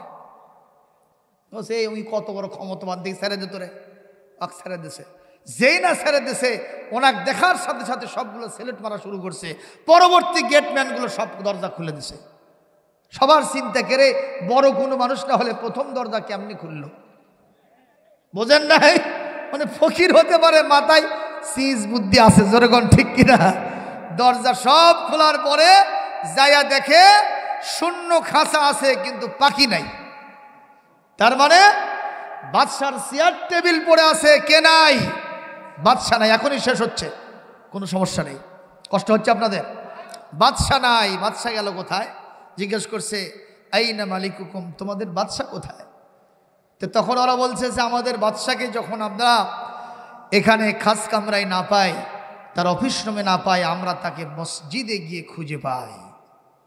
সুবহানাল্লাহ। কাল কবেন লক্ষণ, ওই নেতার লক্ষণ ভালো না খারাপ? এ জোরে কন না কেন? নেতা তো দূরের কথা, আমাদের দেশে খেতারা পর্যন্ত মসজিদে ভয় পায়। কথা কন না কেন? ওই যে এক নেতার গল্প, একজন লোকের গল্প শুনলাম, মসজিদ কেবলই তৈরি হয়েছে, দরজা জানলা এখনো হয় নাই, বুঝছেন, চটা দিয়ে রাখছে। এখন আড়িয়া গরু দড়ি ছিঁড়া মসজিদ ঘরের ভেতর ঢুকছে। এখন ইমাম সাহেব মুয়াজ্জিন সাহেব এসে দেখে যে লাদিয়া সেনা শেষ। এখন গরুর দড়ি ধরে দাঁড়িয়ে আছে, এই গরু আর মালিক দুইজনকে খরচ দেবাস। ধরে কোন ঠিক কিনা? কিছুক্ষণ পর লোকটা আসছে, ভাই এই গরু কার? বলে হুজুর আমারই। আপনি আর মানুষ না শয়তান সেটা গন্ত? কিভাবে মসজিদটা লাদিয়া সেনা শেষ করছে? কয় হুজুর চিন্তা করেন না, মন খারাপ করেন না, গরু বোঝে না তাই ঢুকছে, আমাকে কোনদিন দেখছেন? কি চিন্তা করেন? গরু বোঝে না তাই মসজিদে ঢুকছে, ওই বোঝে এই জন্যই জীবনে কোনোদিন যায় না। এরকম শয়তান মার্কা মুসলমান আছে না নাই গো? আর নেতা তো দূরের কথা, বাদশাহ দিল্লির সম্রাট শাহজাহান, তার লোকজন বলছে যখন আমরা তাকে মসজিদ কি বলে খাস কামরায় না পাই, তখন আমরা মসজিদে গিয়ে খুঁজে পাই। ফকির সাহেব এক পা দু পা করে মসজিদের বারান্দায় গেছেন, তাকায় দেখেন সত্যি একজন মানুষ বাদশার মতো প্রথম কাতারে বসে দুটো হাত সিনা বরাবর উঠায়া কি যেন হাজারি করতেছে, আর চোখ দিয়ে পানি ফেলে ফেলে দাঁড়িয়ে আর বুক সব ভিজে ফেলতেছে। এমন আজিজি ইনকিসারি হালতে হাত তুলেছে, মনে হচ্ছে তার চেয়ে ফকির, তার চেয়ে অভাবগ্রস্ত ছিন্নমূল মানুষ আর কেউ নাই। ফকির চিন্তা করতেছে, হাই রে, দিল্লির সম্রাট শাহজাহানের যদি এই অবস্থা হয়, আমি তার কাছে আসছি সাহায্য চাওয়ার জন্য, আমার চাইতে পাগল তো আর কেউ নাই। আমি আজ থেকে দিল্লির সম্রাট কেন কোনো মানুষের কাছে সাহায্য চাবো না। দিল্লির সম্রাট যার কাছে কান্দে, আমি আজ থেকে তার কাছে সাহায্য চাইব। আওয়াজ দিয়ে বলেন তিনি কে? ইযা ইসতাআনতা ফাসতাইন বিল্লাহ ওয়া ইযা সাআলতা ফাসআলিল্লাহ। যখন কিছু সাহায্য চাওয়ার, যখন কিছু মনের চাহিদা বলার, কার কাছে চাও? আল্লাহ যেন তৌফিক দান করেন, জোরে বলি আমিন। যখন চাইব কিভাবে? হাত তোলার দরকার আছে না নাই? আজকে আমাদের দেশে হাত তোলা নিয়ে মারামারি, চুলোচুলি, কিলে আছে না নাই? আহলে হাদিসের শায়েখরা বলতেছে হাত তোলা তো দূরের কথা, সম্মিলিত মোনাজাত করলে তাই কাফের। কয়েকদিন আগে সাবাই নবগঞ্জ গেছি, ওখানে যাওয়ার পরে দেখি ইসলামিক ইউনিভার্সিটি থেকে আল হাদিস ডিপার্টমেন্টের একজন শায়েখ আসছে, আবু বকর জাকারিয়া। তোমরা যারা ইউটিউব চালাও তোমরা দেখো থাকে। এই শায়েখ ফতুয়া দিয়ে গেছে প্রথম দিন, 3 দিন মাহফিলের শেষ দিন আমার প্রোগ্রাম। প্রথম দিন ছিলেন উনি, আর এইচ.এম. শহীদুল ইসলাম রাশিয়া আলী মাদ্রাসা, উনি ছিলেন দ্বিতীয় দিন, আর সর্বশেষ ছিলাম আমি। এখন ওই শায়েখ সাহেব প্রথম দিন এসে বলে গেছে, সম্মিলিত মোনাজাত যারা করবে তারা জাহান্নামে যাবে। আপনি নিজে বলেন, জীবনে মাদ্রাসায় পড়েন নাই, আল্লাহর কাছে মোনাজাত করলে একটা মানুষ জাহান্নামে যাবে? একটু জোরে বলেন, যাবে? এটা কিভাবে তিনি ফতোয়াটা দিলেন? আমার মন তখন বলল, ইউনিভার্সিটির প্রফেসর তো দূরের কথা, ওকে প্রাইমারি স্কুলে প্রমোশন দেওয়া দরকার। আশ্চর্য কথা, তোমাদের সামনে ভিডিও আছে, যা ইচ্ছা তাই বলবা। আহলে সুন্নাত ওয়াল জামাতের হযরত উলামায়ে কেরাম মরে যায় নাই, তোমাদের এই সব কথার দাঁত ভাঙা জবাব আমাদের কাছে আছে। জোরে বলুন ঠিক কিনা? মোনাজাত হবে কিভাবে? মোনাজাত হবে হাত তুলে মোনাজাত করতে হবে। আপনার কাছে একজন ফকির এসে বলতেছে কিছু দাও, পকেটের মধ্যে হাত ঢুকেছে, আপনি টাকা বার করছেন, বলে হাত দাও, কয় না আমি হাত দিতে চাই না। তোর হাতে তো অসুখ, কয় না। হাত বার করতে টাকা দেবো কোনটি রে? কয় যেটি ইচ্ছা দেন। কোন তো দেওয়া যাবে? দেওয়া যাবে। সর্বোচ্চ দাতাকে আপনি তার কাছে চাইবেন, একটু হাত তুলবেন না? সুন্দর কথা, ইজা দাউতাল্লাহ ফাদউ বিবাতিনি কাফাইকা। আল্লাহর কাছে দোয়া করলে তোমার হাতের তালু দ্বারা দোয়া করো। তালু কি এটা না? এটা দোয়া করবা। ফাইদা ফারাগতা, দোয়া থেকে যখন ফারেগ হবা, ফামসাহু বিহিমা ওয়াজহাকা, এই দুইটা হাত দিয়ে তোমার চেহারাটা, তোমার মুখমণ্ডল মুছায় দেবা। সুবহান। আমরা এভাবে দোয়া করি কি করি না? আল্লাহর নবী বলেছেন, যখন কেউ আমার কাছে দুইটা হাত তুলে দোয়া করে, এই দুইটা হাত খালি হাতে ফেরত দিতে আমি আল্লাহর বড় লজ্জা লাগে। সুতরাং দোয়া করার মাস আসতেছে, সেই মাসের নাম কি? শুধু দোয়াই হবে না, রোজাও হবে, ইফতার হবে, সাহারি হবে।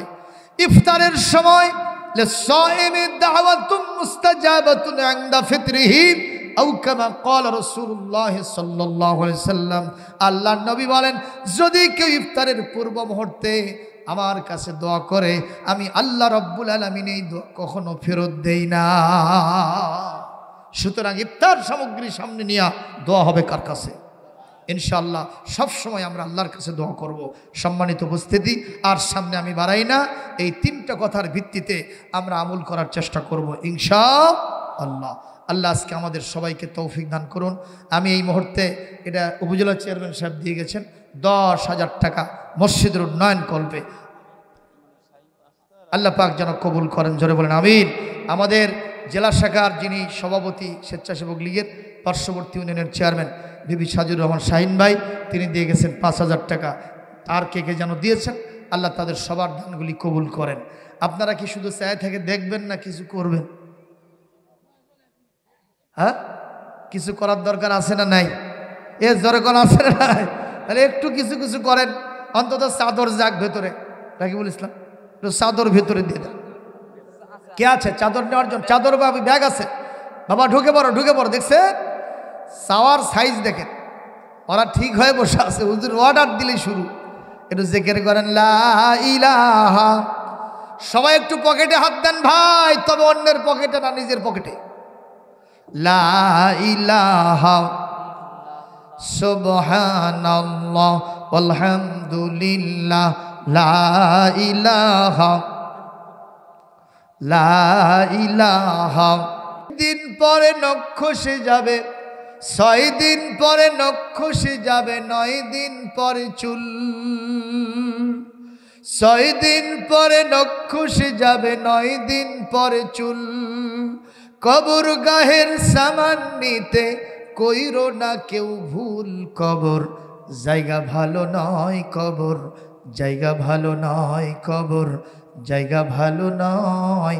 আমল দিয়ে কবর গৃহ সাজিয়ে নিতে হয়। ঠিক না বে ঠিক বলেন? 17 দিনে পেট ফেটে শেষ, পোকার খাদ্য হবে।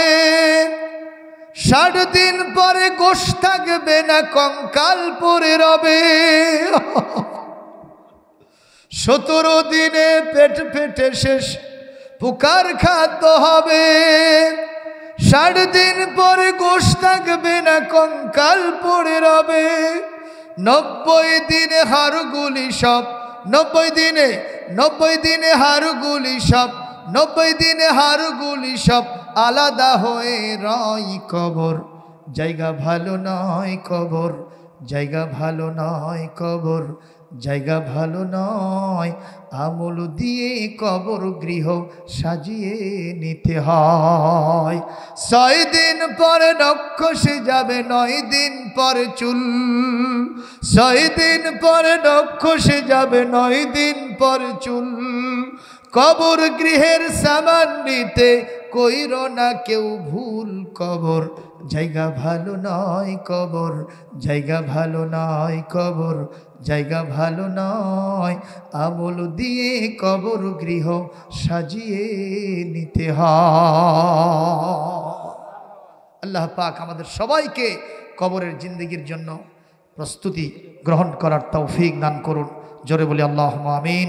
আজকে যা বললাম আমি নিজেও যেন আমল করতে পারি, আপনাদের সকলের জন্য আমলের দরখাস্ত আল্লাহর কাছে পেশ করে আজকের সমাপ্ত আলোচনা আমি এখানে শেষ করলাম। এখন মোনাজাত হবে। সুবহানাকাল্লাহুম্মা ওয়া বিহামদিকা আশহাদু আল্লা ইলাহা ইল্লা আনতা আস্তাগফিরুকা ওয়া আতুবু ইলাইক। আসসালামু আলাইকুম ওয়া রাহমাতুল্লাহি ওয়া বারাকাতুহু ওয়া আলা আলিহি ওয়া সাহবিহি আজমাইন। ربنا ظلمنا أنفسنا وإن لم تغفر لنا وترحمنا لنكونن من الخاسرين। পরওয়ারদিগার বেনিয়াস, আশিকপুর পশ্চিম পাড়া জামে মসজিদের উদ্যোগে আয়োজিত আজকের মাহফিল আজিম ও শান দরবারে কবুল করে নেন। শুরু থেকে শেষ পর্যন্ত হাজারাত উলামায়ে কেরাম ওয়াজ নসিহত করেছেন, সবার বক্তব্যগুলি শাহী দরবারে কবুল করে নেন। আল্লাহ তাআলা মেহেরবানি করে সবার বক্তব্যের কথাগুলি আমাদের আমলের জিন্দেগি গড়ার জন্য সহায়ক হিসেবে কবুল করে নেন। আজকের মাহফিল থেকে যা সওয়াব দেবেন, দরুদ এবং সালাম আমাদের পেয়ারা নবীজি সাল্লাল্লাহু আলাইহি সাল্লামের রওজা মুবারকে পৌঁছায় দেন। तमाम পৃথিবীর মাটির নিচে যে সকল ইমানদার মুসলমান নর নারী শুয়ে আছেন, আল্লাহ দয়া করে তাদের আরওয়ার পরে সওয়াব পৌঁছায় দেন। খাস করে আমাদের মাঝ থেকে জনম দুঃখিনী মা বিদায় যাদের হয়ে গেছে, একটি অক্ষর মা तमाम দুনিয়ার সব মধুজনের ভেতরে লুকিয়ে আছে। মা যাদের বেঁচে আছেন তারা বুঝেন না, মাকে বুড়ি বলে গালি দেয়। অনেক কুলাঙ্গার সন্তান আছে, মার কাছে মদের টাকা চেয়েছে, গাঁজা খাওয়ার টাকা চেয়েছে, মা দেয় নাই, দেগার চালায় দিয়া খুঁচিয়ে খুঁচিয়ে মাকে হত্যা করেছে। আল্লাহ মাকে বুড়ি বলে গাল দিয়ে বাড়ি থেকে তাড়ায় দেয়, মাকে আঘাত করেছে, এরকম আমি নিজের চোখে দেখেছি মাহবুব। আল্লাহ যাদের মা বেঁচে আছেন তারা বোঝেন না, যাদের মা হারিয়ে গেছেন তারাই বোঝেন কত বড় নিয়ামত চলে গেছে, কলিজার ভিতরে কত বড় ঘা হয়ে গেছে। আয় আল্লাহ তাআলা, আপনার কাছে আমরা মায়ের জন্য দোয়া করি, ওনার কবরটাকে নূর দিয়ে মুনাওয়ার বানায় দেয়। আমাদের দরদের বাপজান, এ দুনিয়ার অন্যতম শ্রেষ্ঠ নিয়ামত। বাপরে জিজ্ঞাসা করলাম, একটা ভালো পোশাক কেন পরেন না, কেন একটা ভালো যানবাহনে চড়েন না, কেন ভালো খাবার খান না, বিছানায় শয়ন করেন না? বাপ বলে, বাবারে, দুইটা টাকা যদি বাঁচাতে পারি ভবিষ্যতে তোমাদের শান্তি হবে। এই হিতাকাঙ্ক্ষী কল্যাণকামী মানুষটি দুনিয়া থেকে যাদের বিদায় হয়ে চলে গেছেন, কত বড় নিয়ামত হাতছাড়া হয়ে গেছে। যাদের বাপ বিদায় হয়ে গেছেন তারাই বোঝেন। আব্বা জানের কবরে যদি আযাব থেকে তাকে মাফ করে দেন, ওনাকে আপনার রহমতের কোলে উঠায় নেন। আল্লাহ, বাপমার জন্য আমরা আর কি দোয়া করব? আপনার শেখানো ভাষায় পড়তে চাই সবাই, রব্বির হামহুমা কামা রব্বায়ানি সগীরা। আল্লাহ যারা বেঁচে আছেন হায়াত দারাজ করে দেন, অসুস্থতাকে শিফায়ে আজেলা কামিলা করে দেন। আমাদের দাদা দাদি, নানা নানি, আমাদের ভাই বোন, আত্মীয় স্বজন, আমাদের বিবি সন্তানাদি, শ্বশুর শাশুড়ি, জানা অজানা, চেনা অচেনা কত আত্মীয় স্বজন কবরস্থ হয়েছে। আজকে শুধুই স্বপ্ন স্মৃতি, দয়া করে তাদের আরো আর পরে সওয়াব পৌঁছায় দেন। আল্লাহ আশিকপুর জোড়া সব আশেপাশের এলাকায় বিভিন্ন গোরস্থানে, পুকুর ঘরে, বাজারে যারা শুয়ে আছেন, এই মাহফিল তাদের নাজাতের ওসিলা বানায় নেন। আল্লাহ তাআলা অনেকেই বিদায় হয়ে চলে গেছেন, আল্লাহ দয়া করে তাদের কবরে সওয়াব পৌঁছায় দেন। এই মসজিদের অনেকে প্রতিষ্ঠাতা ছিলেন, অনেকের সহযোগিতাকারী ছিলেন, আল্লাহ অনেক মুসাল্লি ছিলেন, তারাও দুনিয়া থেকে চলে গেছেন। মেহেরবানি করে সবার আরো আর পরে সওয়াব পৌঁছায় দেন। আল্লাহ দুনিয়ায় যারা এখনো মসজিদের দায়িত্ব পালন করতেছেন, আমাদের মোবারক আলী সাহেব, আল্লাহ তিনি সাবেক চেয়ারম্যান মানুষ, অনেক বুদ্ধিজীবী মানুষ, এখন বয়সের ভারে মুহ্যমান হয়ে গেছেন। মাহবুব মেহেরবানি করে তার উপর রহমত নাজিল করেন, তাকে সুস্থতার নিয়ামত দিয়ে ধন্য করে দেন। আমাদের আব্দুর রউফ সাহেব, আল্লাহ দয়া করে তাকে কবুল করে নেন। আমাদের মামুন সাহেব দোয়া চেয়েছেন, ওর বাবা অসুস্থ, শিফায়ে আজেলা, ওর দাদা অসুস্থ, শিফায়ে আজেলা কামিলা দান করেন। আল্লাহ তাআলা আমার কাছে নুরুন নবী দোয়া চাইল, আল্লাহ তাআলা মেহেরবানি করে আল্লাহ ওর বাবা অসুস্থ, শিফায়ে আজেলা কামিলা হায়াতে তৈয়বা তবিলা দান করেন। রব্বুল আলামিন এই মসজিদের কেশিয়ার সাহেবকে কবুল করে নেন, সহসভাপতি, যুগ্ম সাধারণ সম্পাদক, সদস্য মণ্ডলীকে কবুল করে নেন। আজকের মাহফিলে যারা সহযোগিতা করেছেন তাদের উপরে খাস রহমত বরকত নাজিল করেন। আল্লাহ যুব সম্প্রদায় আমার অনেক ছাত্ররা এই মাহফিল প্রতিষ্ঠিত করার জন্য হাড় ভাঙ্গা পরিশ্রম করেছে। আল্লাহ তাদেরকে রহমত বরকত দিয়ে মালামাল করে দেন, নামাজি দিনদার পরহেজগার বানায় দেন।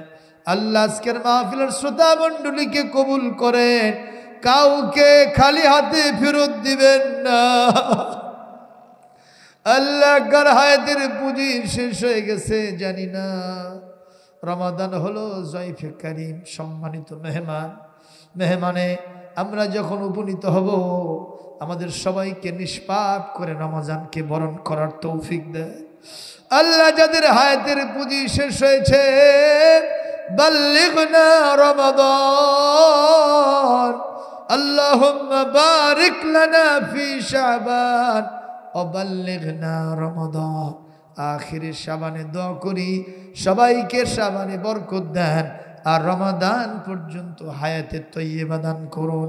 আল্লাহ তাআলা আমাদের হুজুর জোড়া মাদ্রাসার প্রিন্সিপাল হুজুর আজকের প্রধান পৃষ্ঠপোষক সভাপতির দায়িত্ব পালন করেছেন, ওনার উপরে খাস রহমত বরকত নাজিল করেন, হায়াতে তৈয়বা তওয়িলা দান করেন, সুস্থ শরীর নিয়া কর্মজীবন অত্যন্ত শুভ আল্লাহ কল্যাণের সাথে ভালোভাবে পাড়ি দেওয়ার জন্য তাকে তৌফিক দান করুন। আল্লাহ তাআলা আমরা দোয়া করি আজকের অন্যতম আলোচক রাকিবুল ইসলাম এই মসজিদের ইমামের জন্য, আল্লাহ তাকে কবুল করে নেন, হায়াতে তৈয়বা দান করেন, অভিজ্ঞতা যোগ্যতা আরো বাড়ায় দেন, ইলমি সংকট যা আছে আল্লাহ পূরণ করে দেন। আল্লাহ তাআলা আজকে যারা এখানে আলোচনা করেছেন সবাইকে কবুল এবং মঞ্জুর করেন, মা বোনদের উপর রহমত নাজিল করেন, আল্লাহ হায়াতে তৈয়বা দান করেন, স্বামীর সংসারকে সুখময় আনন্দময় করে দেন। আল্লাহ তাআলা দোয়া করি এই স্ট্যান্ডে মাঝে মাঝেই অ্যাক্সিডেন্ট হয়ে যায় বাবু, কত মানুষ বিদায় হয়ে গেল, কত মায়ের বুক খালি হলো, আল্লাহ কত স্ত্রীরা বিধবা হলো, আল্লাহ কত সন্তানরা ইতিম হয়ে গেল। মেহেরবানি করে এখান থেকে যারা বিদায় হয়ে গেছে শাহাদাতের সর্বোচ্চ মর্যাদা দান করেন। আল্লাহ সবার জীবনকে হেফাজতে রাখেন, আকস্মিক দুর্ঘটনা থেকে সবাইকে উদ্ধার করেন। আল্লাহ তাআলা ফিলিস্তিনের মুসলমান সহ গোটা বিশ্বে মুসলমানরা বিপদে মুসিবতে যারা আছেন, আল্লাহ হকের প্রশ্নে হকের রাস্তায় চলতে গিয়ে যারা মজলুম অবস্থায় আছেন, বিপদে মুসিবতে আছেন, আমার এই মাহফিলের ভিতরে অনেকে বসে আছেন সত্যের পক্ষে থাকার কারণে তাদেরকে কারারুদ্ধ হতে হয়েছে। আল্লাহ তাআলা এই সব মানুষগুলোর উপরে আপনার রহমতের চাদর বিছায় দেন।